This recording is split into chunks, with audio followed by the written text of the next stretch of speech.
ओम शांति। आज के चिंतन का विषय है श्रेष्ठ योगी बनने के लिए पुरुषार्थ और परिवर्तन शक्ति।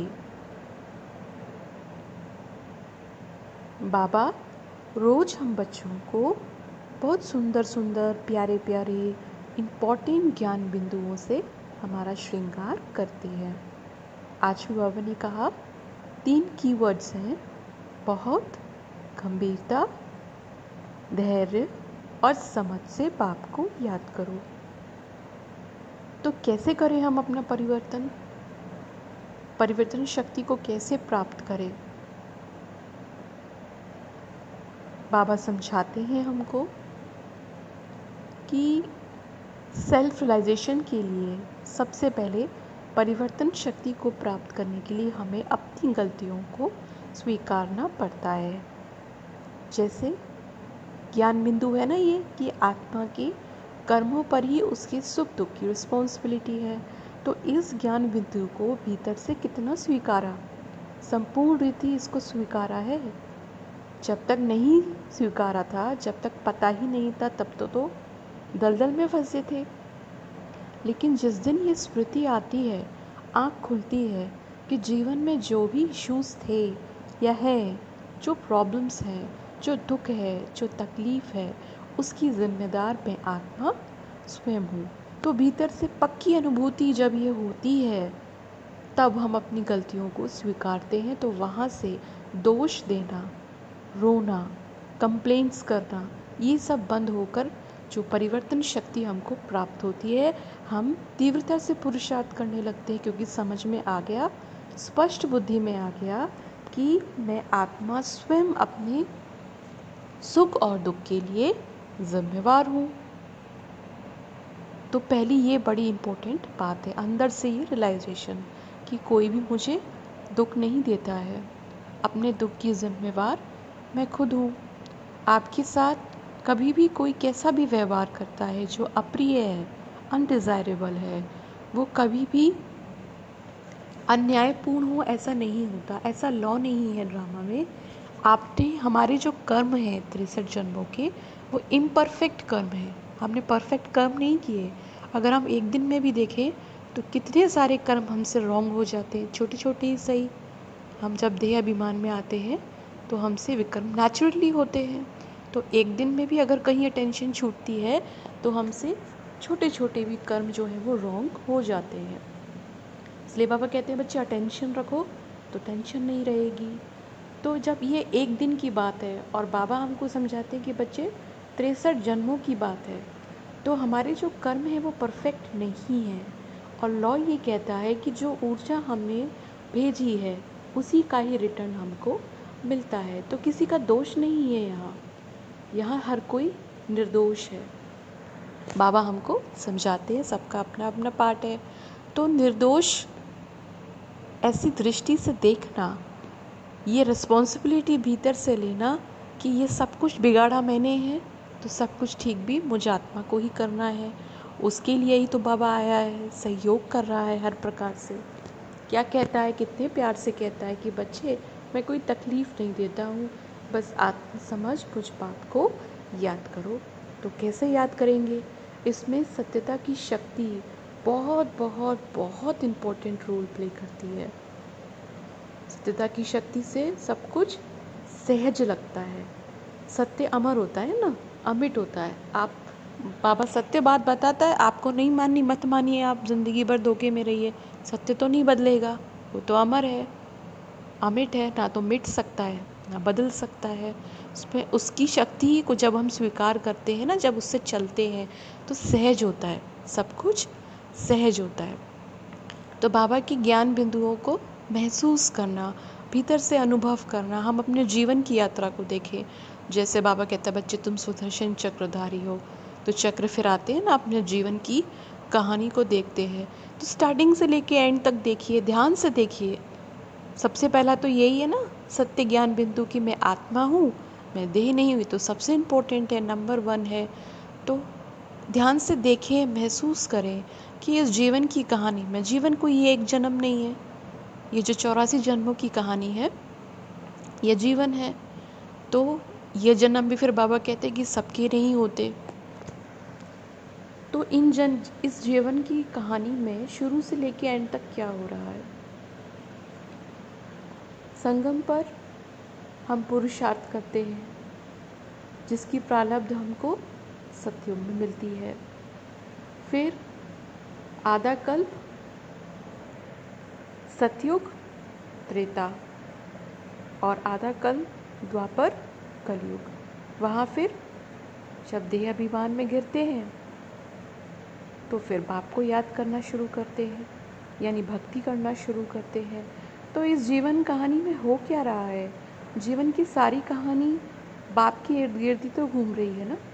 तो बाप हमारे जीवन का केंद्र बिंदु है, लेकिन थोड़े समय के लिए उससे मिलते हैं और बहुत ज़्यादा समय आत्मा भाइयों के साथ हम पाठ बजाते हैं। भिन्न भिन्न रूपों में भिन्न भिन्न नाम होते हैं, भिन्न भिन्न चोले अर्थात ड्रेस कॉस्ट्यूम। ये देह होती है ना, दो ही प्रकार की देह है, स्त्री की है पुरुष की है। तो ये ड्रेस पहनते हैं, डिफरेंट पार्ट बजाते रहते हैं। तो ये नाटक है। तो बेहद का नाटक जब समाप्त होता है तब बाप लेने के लिए वापस आते हैं। तो ऐसे तो नहीं ले जा सकते, ऐसे तो नहीं जा सकते, पवित्र बनना पड़ता है। तो पवित्र बनने के लिए हम ये पुरुषार्थ कर रहे हैं। तो सत्यता की शक्ति माने अंदर से ये महसूस था हो कि इस संसार में मेरा कोई नहीं है। जैसा दादी कहती थी ना मैं किसी की न कोई मेरा। तो उनको इसी को कहते हैं कि जीवन जीने की कला जिसको आएगी उसको मरने की कला भी ज़रूर आएगी, क्योंकि वो उसी में ही समाई हुई है। तो ऐसे दादी कहते थे ना, मैं कौन मेरा कौन। तो वही बात को रियलाइज़ करना, उसको समझना कि इस संसार में सिवाय बाप के मेरा कोई नहीं है। तो भीतर से इसको समझना। वो कब समझेंगे? जब मैं आत्मा हूँ। तो ये अनुभूति होगी ना कि ये तो सच है। आत्मा की अनुभूति नहीं है तब तक तो बहुत अंधियारा है, घोर अंधियारा जैसे बाबा कहते हैं। लेकिन अगर एक क्षण भी अगर ये अनुभूति हो कि मैं आत्मा हूँ, तो सब कुछ जैसे शांत हो जाता है। क्या बचता है? मैं और बाबा। तो ये सत्य है ना। तो ये जो समय है, इस समय की इम्पोर्टेंस को समझना है। जैसे आज मम्मा ने कहा ना कि ये जो समय है इसकी इम्पोर्टेंस को समझना है कि यहाँ हम जो कमाई करते हैं वो सारे कल्प चलती है। 21 जन्म तो है ही, लेकिन वास्तव में वो सारे कल्प हमें उसका भाग्य मिलता रहता है। तो हमें पुरुषार्थ करना है। बाबा कहते हैं कि जब तुम पुरुषार्थ कर रहे हो तो वास्तव में तुम अपने ऊपर तरस खा रहे हो, दया कर रहे हो अपने स्वयं के ऊपर। बाप नहीं करता किसी पे कृपा, तुम कृपा कर रहे हो स्वयं पर। तो इसीलिए दृष्टि भी कैसी हो? सबके प्रति निर्दोष। जैसे आज भी बाबा ने कहा ना, किसी की कमी नहीं देखनी, वर्णन नहीं करनी, सबके गुणों को ग्रहण करना है। क्योंकि जो पुरुषार्थ नहीं भी करते या फंसे रहते हैं अपनी प्रॉब्लम्स में, तो उन पे भी तो तरस खाना पड़े ना। तरस की तो बात है ही। उनको नहीं पता चल रहा अपना नुकसान कर रहे हैं। क्यों नहीं पता? वो बुरे नहीं है, ऐसा नहीं है कि उनको कुछ पता नहीं है। ये सब बुद्धि की वजह से होता है। अगर बुद्धि में किचड़ा भरा होता है, अगर बुद्धि में नेगेटिव चीज़ें भरी होती हैं, आत्मा नहीं समझ पाती। इसलिए ये बुद्धि जो है ना, ये हमारा बहुत अच्छा फ्रेंड भी है और नहीं तो फिर हमारा बहुत अच्छा एनिमी भी है। हमारे ऊपर ही है, हमने क्या भरा है इसके अंदर। तो आत्मा के अंदर ये रियलाइजेशन क्यों नहीं हो पाता? इसीलिए जैसे वो बाबा कहता है ना कि ताला, बुद्धि का ताला। तो वो ताला क्या है? वो काम विकार का ही तो ताला है ना। तो ये तो नंबर 1 दुश्मन है। इसकी इम्प्रेशन पड़ने से बुद्धि बिल्कुल बेकार हो जाती है। बुद्धि बेकार माने विवेक बेकार, कुछ पता नहीं क्या उचित है, क्या अनुचित है, क्या सही है, क्या गलत है। अपना घाटा खुद करते हैं। जैसे अपने पैरों पर कुल्हाड़ी मारते हैं तो कितनी तरस आनी चाहिए, लेकिन तरस नहीं आती हमको। हम तो घृणा भाव से देखना शुरू कर देते हैं, ग्लानि करते हैं। बाबा ने कहा तुम्हें किसी की ग्लानि नहीं करनी है। तो ये हमको ऐसा व्यवहार नहीं करना है, ये कोई प्रेम नहीं है, ये कोई शुभ भावना नहीं है, ये कोई शुभकामना नहीं है। तो सत्यता की जो शक्ति है उससे अनुभव होता है कि हर चीज़ सहज है। और योगी क्या, बाबा कहते हैं कि योग अक्षर तो इतना सही नहीं है, याद अक्षर सही है। याद करना, याद करते हैं ना, जैसे बाबा कहते हैं देहधारियों को भी याद करने का तुमको कितना अच्छा अभ्यास है। याद करते हैं माता को, पिता को, दोस्त को, भाई को, बहन को, जीवन साथी को। तो अब तुम मुझे याद करो। तो सर्व संबंधों से याद करें, ये बहुत इम्पोर्टेंट है। हम सभी बाबा को, बाबा हमारा परम पिता है, उससे हम प्यार करते हैं। 3 मुख्य संबंध, परम पिता, परम शिक्षक, परम सद्गुरु, वेरी इम्पोर्टेंट। लेकिन सारे संबंध से करना बहुत ज़रूरी है, एक भी नहीं छोड़ना है, सबसे करना है। और उस हर संबंध से जो प्राप्ति है उसकी अनुभूति भी करनी है, क्योंकि जहाँ जहाँ हम अगर कहीं कम पड़ गए तो वहाँ से पेपर आएगा, आना ही है। तो ये हम चेक करें सारे कौन कौन से संबंध होते हैं। माता, पिता, भाई, बहन, दोस्त, खुदा दोस्त कहते हैं ना, जीवन साथी और वारिस यानी बच्चा। हर रूप में बाबा के साथ एक रिलेशनशिप को बनाएं। तो सत्यता की शक्ति, सबसे बड़ा सत्य क्या है, सबसे पहला सत्य क्या है जो पुरुषार्थ करना है, मैं आत्मा हूँ, मैं देह नहीं हूँ। तो झूठ है ना, देह माने झूठ, आत्मा माने सत्य, मैं आत्मा हूँ। तो झूठ के साथ नहीं जीना ना, झूठ के साथ जी के क्या करेंगे, खुद को ही धोखा देंगे, कोई फ़ायदा नहीं है।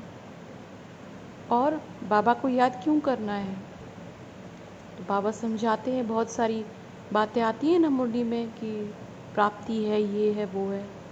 सीधी सी बातें, हम इस दुनिया में चल नहीं सकते। इस दुनिया में कैसे चलेंगे, ये दुनिया, यहाँ की दुनियादारी, यहाँ की बातें, हमें बाबा की ज़रूरत है, ये सीधी बात है। इसलिए हम बाबा को याद करते हैं, क्योंकि यहाँ पे सरवाइव करना आसान नहीं है, मुश्किल है। तो इस दुनिया में क्या करना है, थोड़े समय के लिए अपना भी टाइम निकालना है। कैसे निकालेंगे, सेवा करेंगे, जो बाप ने कहा है वैसे करेंगे। तो अगर बुद्धि बाबा के साथ है, यानी श्रीमत, अगर श्रीमत का हाथ हमने पकड़ा हुआ है, बहुत आराम से, खुशी खुशी, सहज रूप से हम बाबा के साथ जितना भी समय है वो सेवा करते हुए, ऑफ कोर्स सेवा करनी है, ये हमारा कर्तव्य है, तो वो उससे हम अपने समय को निकाल सकते हैं। और अगर बुद्धि से हमने बाबा को छोड़ दिया तो फिर पता नहीं क्या होगा। यहाँ ऐसी दुनिया है कि पल पल पर, कदम कदम पर यहाँ खतरा है, क्योंकि कदम कदम पर यह माया है। तो यहाँ पर दुनिया की स्थिति अच्छी नहीं है, तभी तो बाबा आया ना। तो यहाँ पे स्थिति बहुत ख़राब है, यहाँ पे रिश्तों का कोई मूल्य नहीं है। रिश्ते खूबसूरत होते हैं मर्यादा से, शुभ भावना, शुभकामना। और उसके लिए क्या चाहिए, आत्मिक दृष्टि चाहिए, बहुत इम्पोर्टेंट है।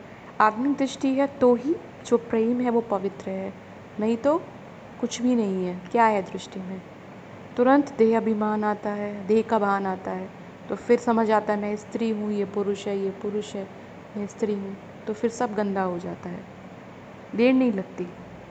तो क्या अभ्यास करना है कि आत्मा भाई भाई, आज भी बाबा ने कहा ना, आत्मा भाई भाई देखेंगे तो गुणों को ग्रहण करेंगे, केवल गुण ही दिखाई पड़ेंगे, खुद भी गुणवान बनेंगे, दूसरों को भी गुणवान बनाएंगे। तो रिश्ते खूबसूरत कब होते हैं, जब उनमें मर्यादा होती है। तो बाबा हमको बनाना चाहता है ना मर्यादा पुरुषोत्तम।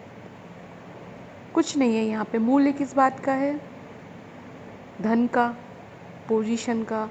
तो रिश्ते भी उसी से बनाते हैं जिसके पास पोजीशन है, धन है। तो क्या देखते हैं, कितना करप्शन है, कितना भ्रष्टाचार है, क्राइम है। तो बाबा समझाते हैं इस दुनिया का अब कुछ हो नहीं सकता, और जो होना है तो उसके लिए फिर हम अपना कंट्रीब्यूट करें, अपना भी कुछ सहयोग करें।